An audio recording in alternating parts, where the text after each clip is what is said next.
It is a wonderful evening, and thank you so much for joining me on Uctv News. My name is Nora Sende to bring you the bulletin on this Tuesday evening. It is the 21st of May, 2024. Thank you so much for staying with me.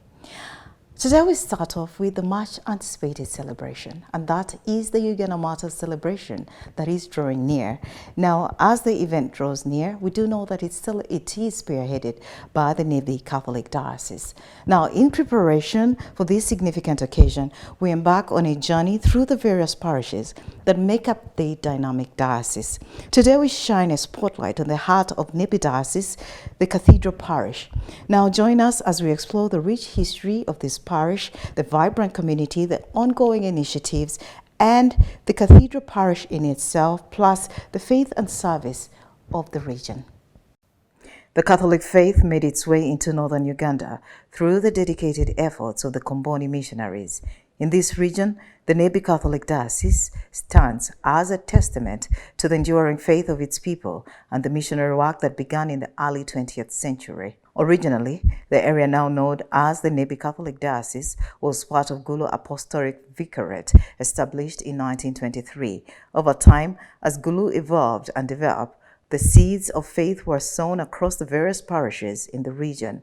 These parishes flourished as the local population embraced Catholicism with great enthusiasm, seeing it as a divine gift.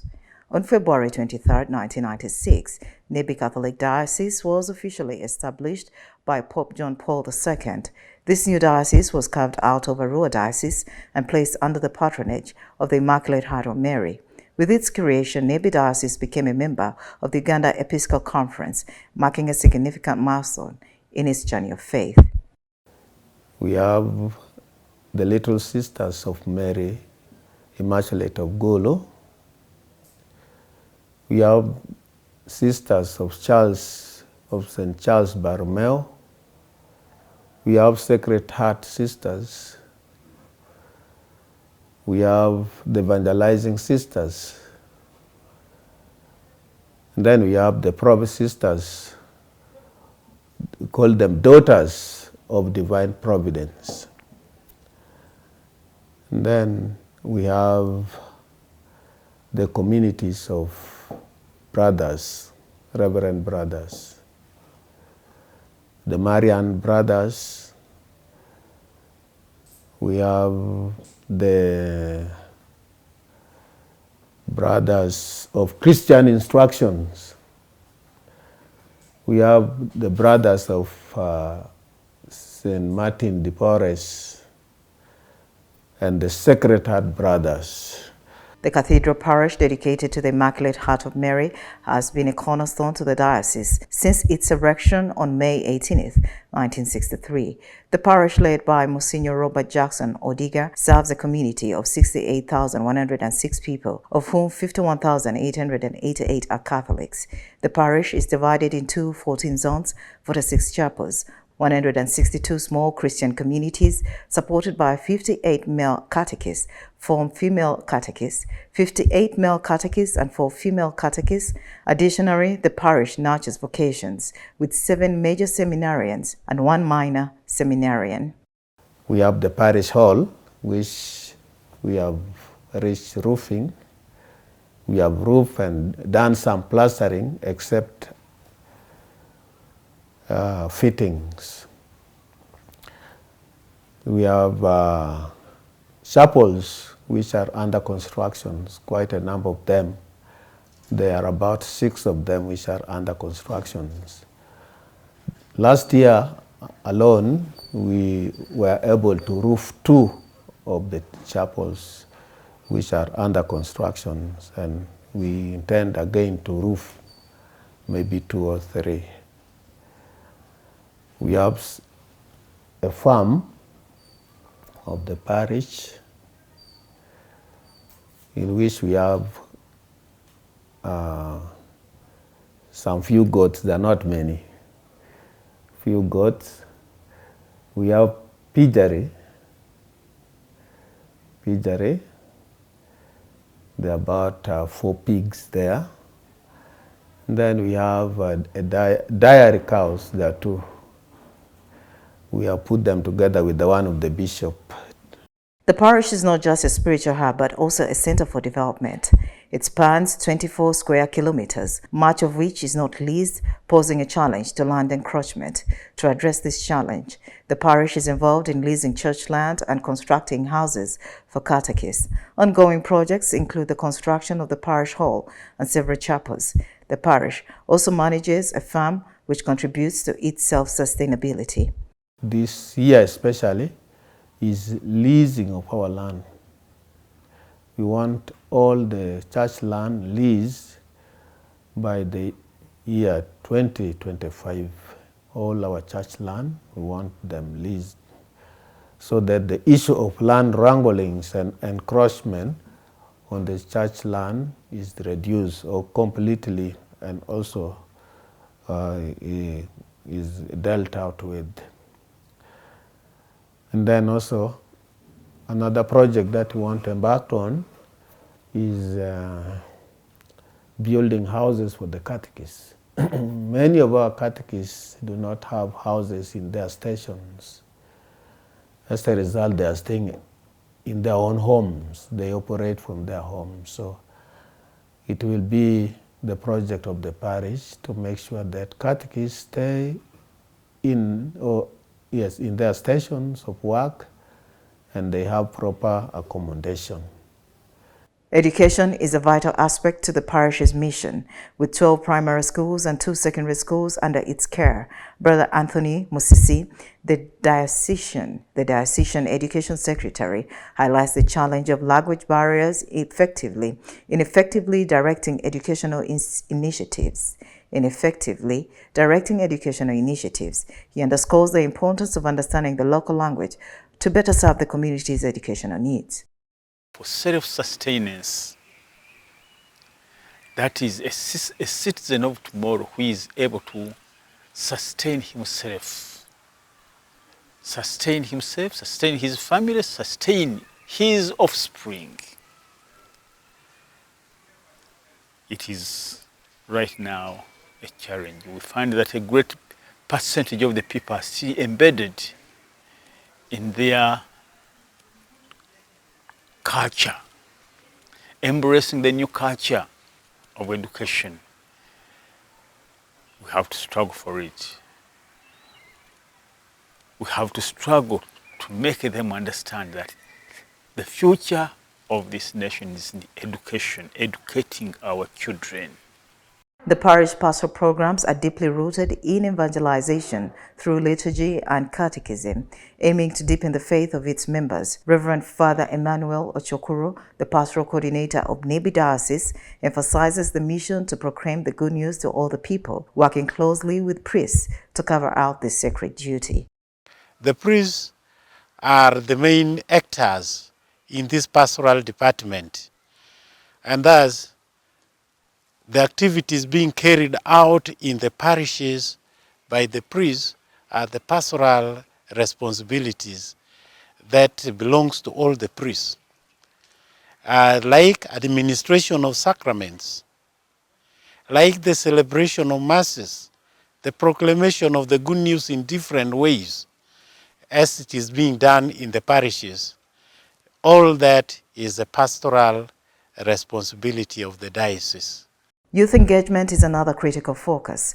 With a significant youth population, the diocese sees both opportunities and challenges. Father Walter Wokoracha-Poya, the diocesan youth chaplain, stresses the importance of guiding young people towards Christ. The diocese actively reaches out to youth through various movements and associations, fostering closer relationship with their faith. The CACRIL, we have the YCS, we have the Crusaders. We have, in the Crusaders, we have the level of altar servers.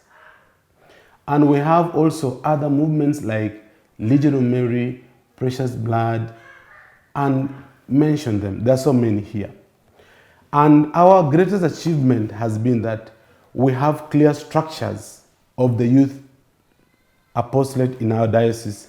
We structure it from the diocesan level, that we have the diocesan team, the executives that have been elected from the different parishes. They come together to form the diocesan team.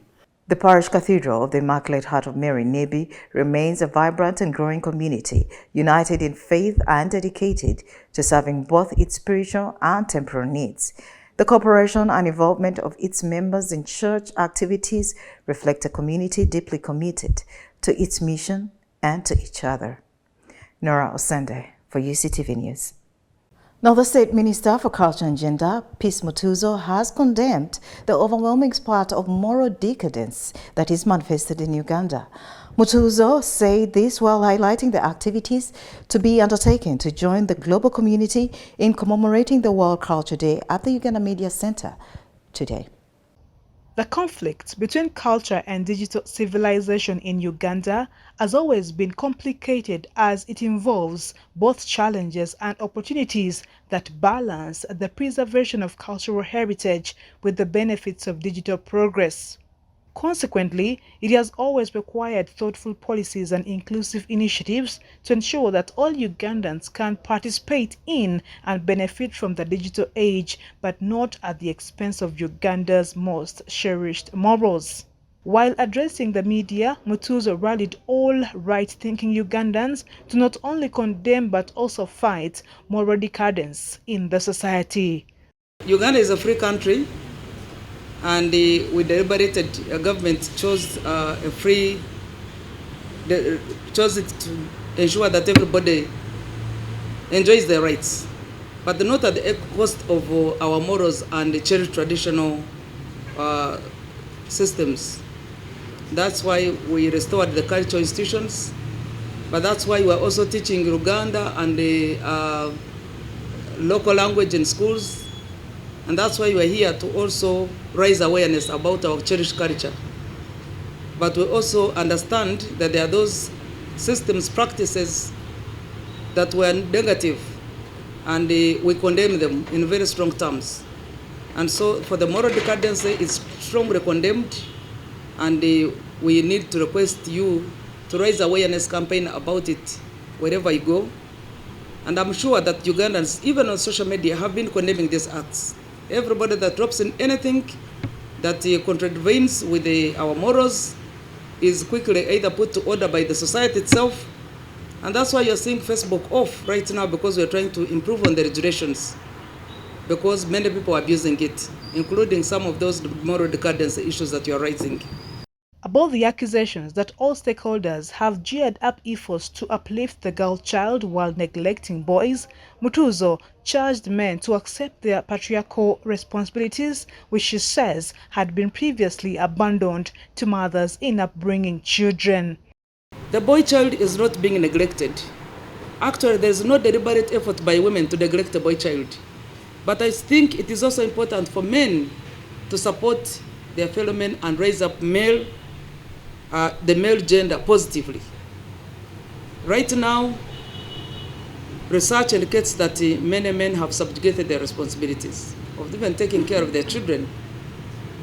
So women are struggling, doing even the male domain work, including taking care of children's health in schools, construction of homes, houses, and I think it is important that we now focus on that agenda. And it is true, even in secondary schools, many boys have dropped out of secondary schools and universities because they think they are not going to get jobs there, so they get shortcuts.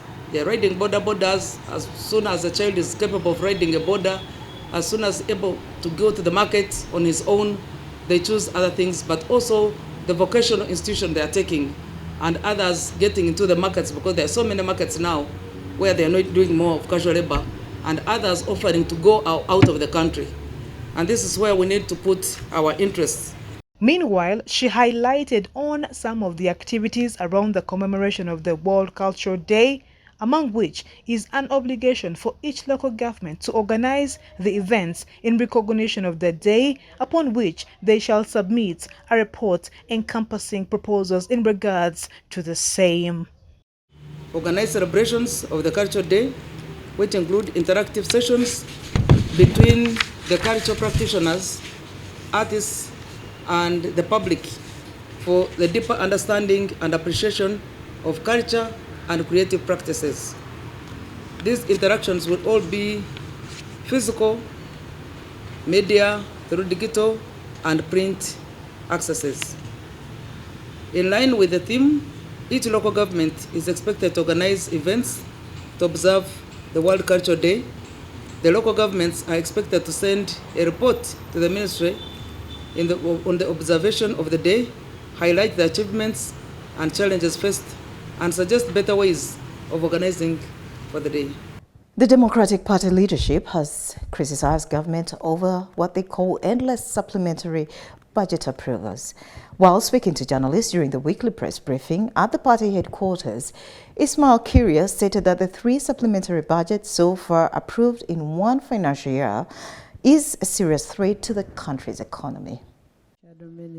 This follows the Parliament's consent to the 288 billion for the recent supplementary budget, which is intended to subsidize 4 items in the same 2023-2024 financial year. The freshest approved 288.624 billion brings the total supplementary budget so far cleared in a row to 3 something, which DP found unreasonable, as Giri explains. Let us actually lose the appetite of the supplementary budgets, because we are abusing the word supplementary budget. A supplementary budget is supposed to be requested on things which were foreseen. A supplementary budget is requested on things which is just abrupt, like landslides, like maybe something which may be not projected before. But we see government even requesting a supplementary budget when a budget has been approved 2 months after. Then the government comes for the supplementary budget for the president's shuts. Let us lose that appetite of the supplementary budget because we don't see its use.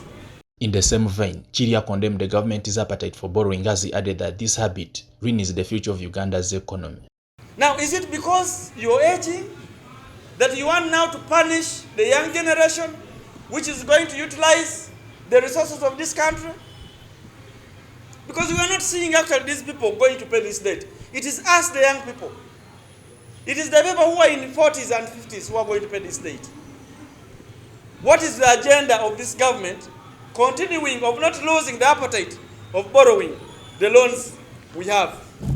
Whereas he applauded the president for having uprooted military officers from the helm of police leadership, Chiria challenged Museveni's appointment of a retired police officer Abbas Byakagaba, where there is abundance of competent serving police officers.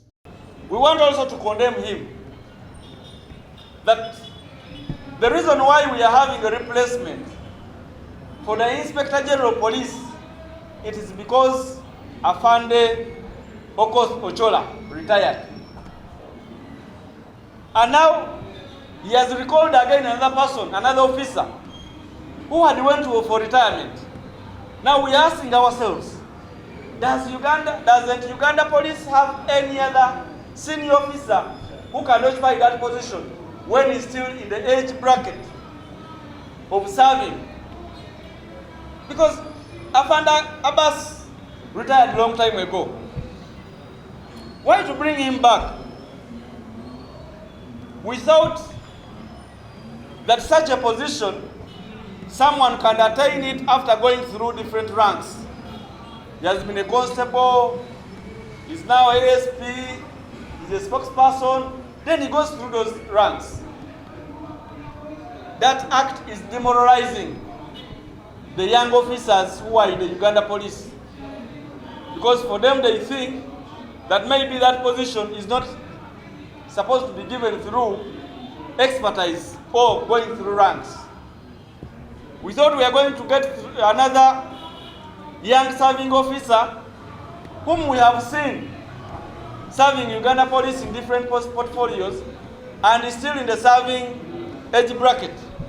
But we are surprised that again, the President of the Republic of Uganda has not seen any other person to serve Uganda Police as the IGP other than a retiring Abbas Byakagaba.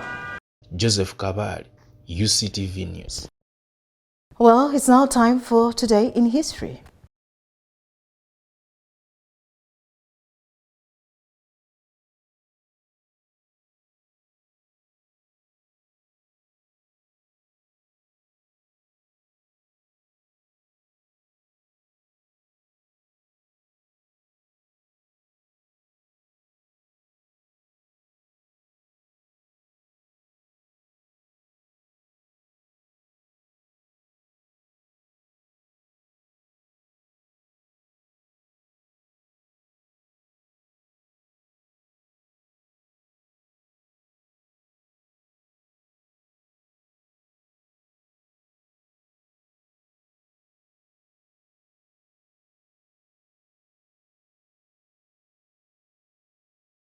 Well, thank you so much for watching UCTV News. Let's take a quick break. When we return, it's the Rome Reports.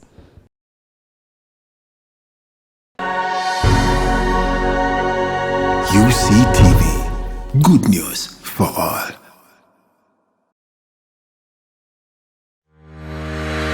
Catch incredible stories of resilience, success. You can manage that money. With a topping of inspiration. Get interested in people, not interested in yourself. Inspire, achieve, repeat.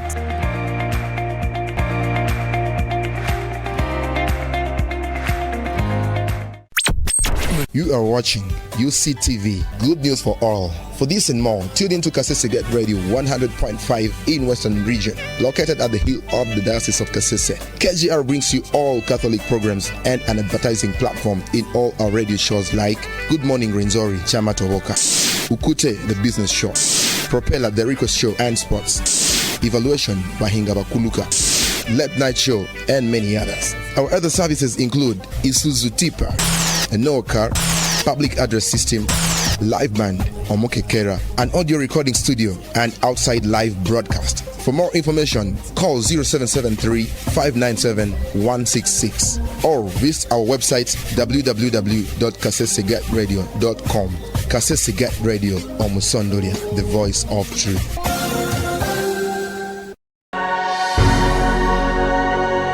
UCTV, good news for all.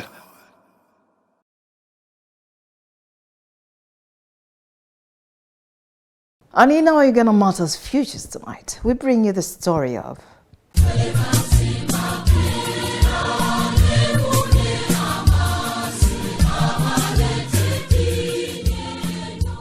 St. Charles Lwanga.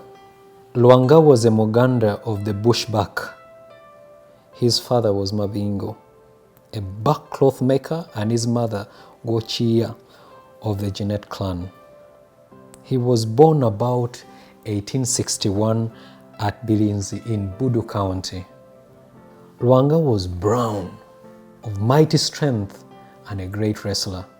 He was an exceptional leader, ahead of the pages, and as Joseph Mukasa Balikudembe, a great Christian leader of both Catholics and Protestants.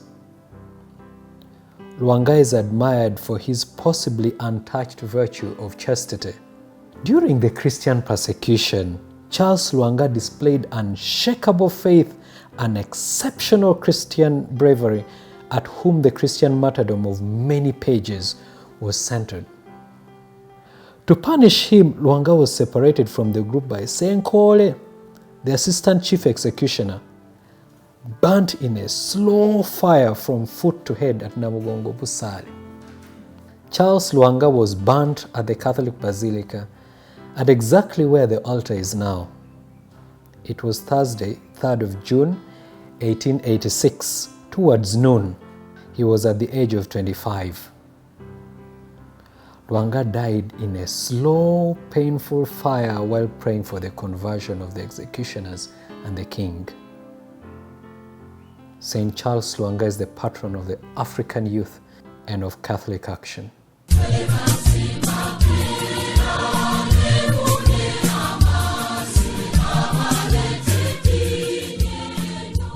Well, that marks the end of our bulletin this evening. It has been nice having you. My name is Nora Sende. To have yourself a wonderful evening and a good night.